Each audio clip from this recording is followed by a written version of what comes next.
질문 있으시면 제가 아는 한도 내에서 답변 드리도록 하겠습니다. 윤정일 교수님 고생 많으셨습니다. 네. 저 질문하실 분은 마이크 켜시고 하셔도 되고요. 채팅창에 남겨주셔도 좋을 것 같습니다.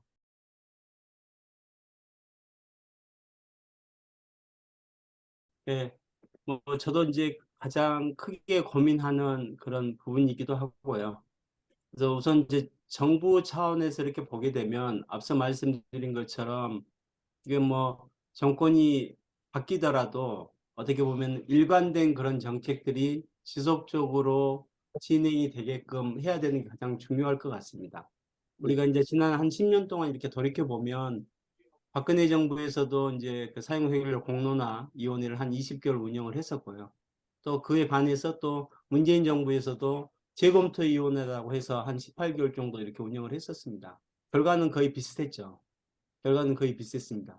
이제 그런 10년 동안 어떻게 보면은 사실 제자리 걸음을 한 셈인데 그 이유가 어떻게 결국에는 정부의 정책이 이게 사용후 해결료 관리에 대한 어떤 어, 일관된 그런 정책을 만들지 않고 그러니까 과학 기술적인 그런 기반 하에서 이 문제를 해결하려고 하지를 않고 어떻게 보면 정치적인 그런 입장 때문에 그런 위원회 활동들을 뭐 어떻게 보면 반복적으로 이렇게 수행을 한 점이 어떻게 보면 국민적 신뢰를 또 떨어뜨리는 그런 계기가 되지 않았나 이런 생각을 하게 됩니다. 그래서 우선은 정부의 정책이 좀 일관되게 장기간으로 이렇게 진행이 되기 위해서 앞서 말씀드린 것처럼 특별법 제정을 하는 게 중요하고 특별법이 제정이 되고 나면 이것은 어떻게 보면 첫 단추를 끼웠다고 저는 보는 거거든요. 최종적인 그런 결과물이 아니고 특별법이 제정이 되면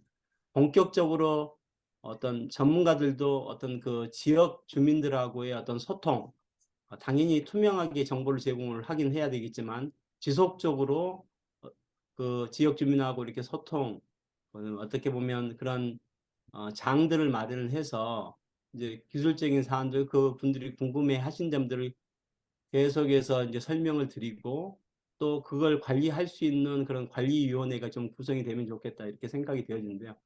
제가 이제 그 사이언스지에 나온 핀란드 기자가 쓴 어떻게 보면은 이제 그 과학 전문 기자가 쓴 글이 있습니다. 사이언스 뭐 그 유명한 학술지인데요. 그 기자가 이야기하는 가장 핵심적인 사안, 그러니까 핀란드에서 처분 사업이 성공한 가장 큰 이유는 정책의 일관성에서 찾을 수 있다라고 이렇게 이야기를 하더라고요.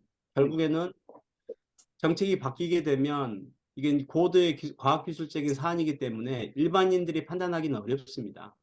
이제 핀란드 같은 경우 앞서 말씀드린 것처럼 전문가에 대한 신뢰가 아주 높은 그런 그 국가인데 그 정부도 그 관련해 가지고는 뭐 투명하게 정보를 제공하는 것은 당연하지만 일관되게 그런 메시지를 계속해서 전달을 한 게 결국에는 핀란드가 오히려 스웨덴의 기술을 어떻게 보면 차용을 해서 처분 시스템을 이렇게 건설을 했는데 먼저 성공한 이유가 오히려 스웨덴보다 먼저 성공한 이유가 그런 정부의 어떤 일관된 그런 정책에서 비롯됐다라고 이렇게 이야기를 하고 있습니다. 그래서 이제 그런 부분들을 이제 정부 차원에서 좀 해야 될 것 같고 전문가들도 어떻게 보면 지역이 만약에 후보가 어느 지역이 될지는 모르겠지만 그 후보 지역이 선정이 되면 전문가들이 또 이게 오늘처럼 이런 자리들을 많이 마련해서 지역 주민이 궁금한 점들을 지속적으로 설명해 드리고 또 그거에 대한 어떤 과학기술적인 근거들을 이제 제공을 하고 그다음에 지하 처분 연구 시설이 만약에 건설 운영이 된다고 하면 아마 직접적으로 아마 지역 관심을 갖고 있는 국민들이 직접 이렇게 오셔가지고 어떤 식으로 연구가 진행이 되는지 그런 홍보 활동들 얼마만큼 안전하게 안정적으로 이런 처분장이 건설 운영이 되는지를 보여드리는 것 이런 것들이 또 중요한 그런 일이 아닐까 이렇게 생각을 하고 있습니다. 그래서 우선은 이제 저 개인적으로도 지금 이제 특별법 제정하는데 좀 많은 부분들을 좀 작년에 해왔고 그 특별법 그 법안들을 총괄을 맡아서 지금 준비를 했는데요. 그래서 우선은 특별법 제정이 되면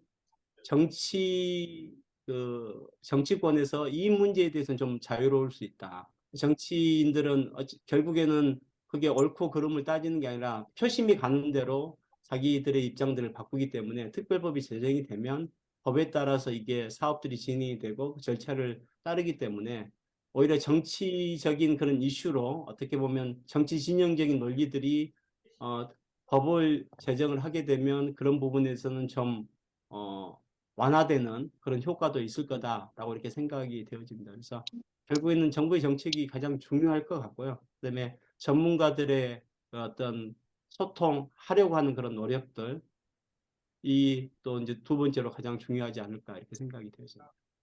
예. 너무 언론적인 말씀을 드려서 죄송합니다. 오늘 윤정현 교수님 그 세계적인 전문가신데 사용 해결료 기초부터 시작해서 그 법적인 문제까지 이렇게 해법까지 제시를 해주셔가지고 이렇게 좋은 강의가 된 것 같습니다. 예, 혹시 뭐 질문 뭐 있거나 이러시면 개인적으로 이렇게 컨택을 하셔도 좋으실 것 같고요. 여기서 강의를 마치도록 하겠습니다. 예, 감사합니다. 박수 한번 주세요. 감사합니다.